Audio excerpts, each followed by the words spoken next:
നിങ്ങൾ വളരെ കാലമായി ഒരാഗ്രഹം മനസ്സിൽ കൊണ്ട് നടക്കുകയാണോ? അത് സാമ്പത്തിക വളർച്ചയാകാം, സ്വപ്നം കണ്ട ജോലിയാവാം, അല്ലെങ്കിൽ ജീവിതത്തിലെ വലിയൊരു ലക്ഷ്യമാവാം. അടുത്ത 5 ദിവസത്തിനുള്ളിൽ നിങ്ങളുടെ സബ് കോൺഷ്യസ് മൈൻഡിനെ ആ ലക്ഷ്യത്തിലേക്ക് പൂർണ്ണമായും റീപ്രോഗ്രാം ചെയ്യാൻ സഹായിക്കുന്ന ഒരു അതിശക്തമായ രീതിയാണ് 55x5 മാനിഫെസ്റ്റേഷൻ ടെക്നിക്. ലോകമെമ്പാടുമുള്ള ദശലക്ഷക്കണക്കിന് ആളുകൾ തങ്ങളുടെ ജീവിതത്തിൽ വലിയ മാറ്റങ്ങൾ കൊണ്ടുവരാൻ ഈ ഒരു രീതി ഉപയോഗിച്ചിട്ടുണ്ട്. എന്നാൽ 90% ആളുകളും ഇത് ചെയ്യുമ്പോൾ വരുത്തുന്ന ചില തെറ്റുകൾ കാരണം അവർക്ക് റിസൾട്ട് കിട്ടാറില്ല. ഇന്ന് ഈ വീഡിയോയിൽ 55x5 ടെക്നിക് എങ്ങനെ ചെയ്യണം, വാചകങ്ങൾ എങ്ങനെ തിരഞ്ഞെടുക്കണം, ഓരോ മേഖലയ്ക്കും അനുയോജ്യമായ ഉദാഹരണങ്ങൾ എന്നിവ കൃത്യമായി ഞാൻ പറഞ്ഞു തരാം. ആദ്യം തന്നെ നമുക്ക് മനസ്സിലാക്കാം, എന്താണ് ഈ 55x5 മെത്തേഡ്. ലളിതമായി പറഞ്ഞാൽ, നിങ്ങൾ ആഗ്രഹിക്കുന്ന കാര്യത്തിന്റെ ഒരു വാചകം തുടർച്ചയായി 5 ദിവസം ദിവസവും 55 തവണ വീതം ഒരു ഡയറിയിൽ എഴുതി വെക്കുന്ന രീതിയാണിത്. എന്തുകൊണ്ടാണ് ഈ 55, 5 എന്നീ സംഖ്യകൾ ഉപയോഗിക്കുന്നത്? സംഖ്യാശാസ്ത്രപരമായും മനഃശാസ്ത്രപരമായും 5 എന്ന സംഖ്യ മാറ്റത്തിന്റെയും പുതിയ തുടക്കങ്ങളുടെയും പ്രതീകമാണ്. നമ്മൾ ഒരേ കാര്യം 55 തവണ തടസ്സമില്ലാതെ എഴുതുമ്പോൾ നമ്മുടെ ശ്രദ്ധ പൂർണ്ണമായും ആ ചിന്തയിൽ മാത്രമായി കേന്ദ്രീകരിക്കപ്പെടുന്നു.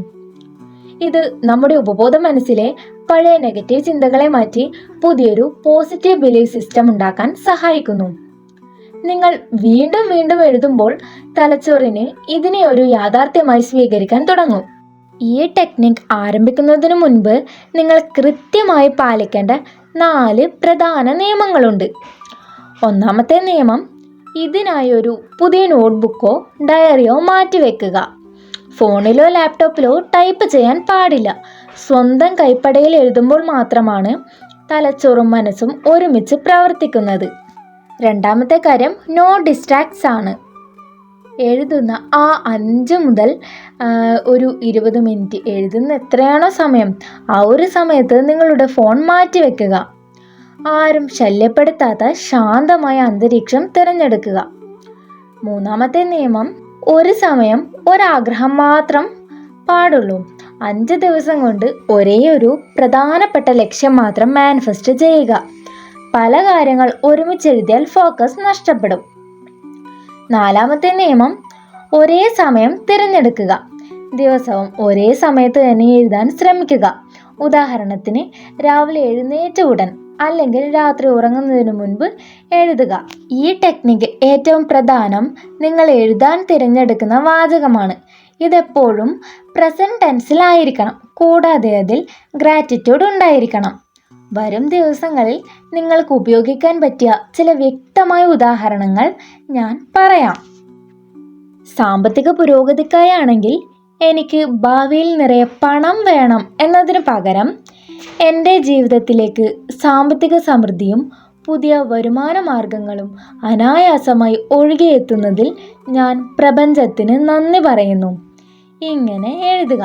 ഇനി കരിയറിലോ ജോലിയിലോ അല്ലെങ്കിൽ പരീക്ഷാ വിജയത്തിനോ ആയിട്ടാണെങ്കിൽ, എനിക്ക് ആ ജോലി കിട്ടണേ എന്ന് പ്രാർത്ഥിക്കുന്നു. ഇതിനു പകരം, എൻ്റെ ഡ്രീം കമ്പനിയിൽ മികച്ച ശമ്പളത്തോടെ എനിക്ക് ജോലി ലഭിച്ചതിൽ ഞാൻ വളരെ സന്തോഷവാനും കൃതജ്ഞനുമാണ് എന്ന് എഴുതുക. ഇനി ആരോഗ്യത്തിനും മനസമാധാനത്തിനും വേണ്ടിയിട്ടാണെങ്കിൽ, എൻ്റെ രോഗങ്ങളൊക്കെ മാറിക്കിട്ടിയാൽ മതിയായിരുന്നു എന്ന് പറയുന്നതിന് പകരം, എൻ്റെ ശരീരവും മനസ്സും ദിനം പ്രതി കൂടുതൽ ആരോഗ്യമുള്ളതും ഊർജ്ജസ്വലമുള്ളതുമാവുന്നതിൽ ഞാൻ നന്ദിയുള്ളവനാണ്. ഇങ്ങനെ എഴുതുക.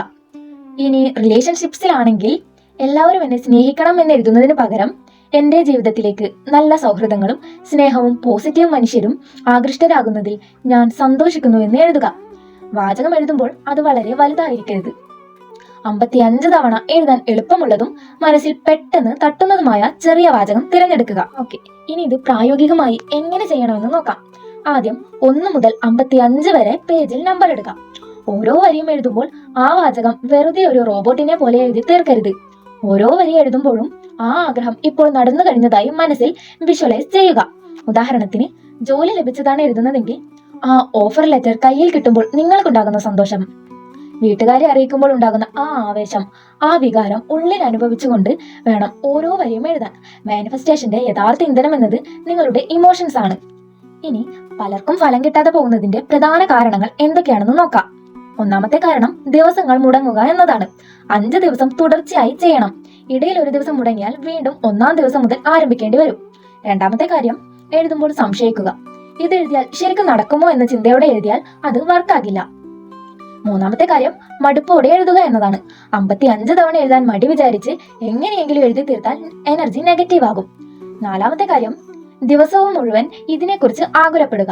എഴുതി കഴിഞ്ഞാൽ ആ ചിന്ത അവിടെ വിടുക. ബാക്കി സമയങ്ങളിൽ സാധാരണ രീതിയിൽ കാര്യങ്ങൾ ചെയ്യുക.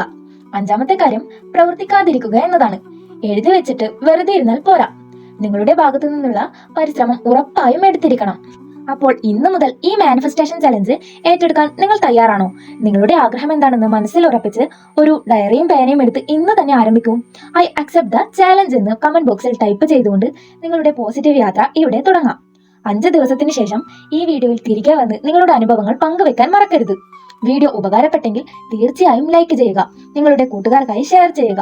ഇത്തരം ഉപയോഗപ്രദമായ കണ്ടന്റുകൾക്കായി ചാനൽ ഇപ്പോൾ തന്നെ സബ്സ്ക്രൈബ് ചെയ്യുക. വീണ്ടും പുതിയൊരു പോസിറ്റീവ് വിഷയമായി കണ്ടുമുട്ടാം. നന്ദി.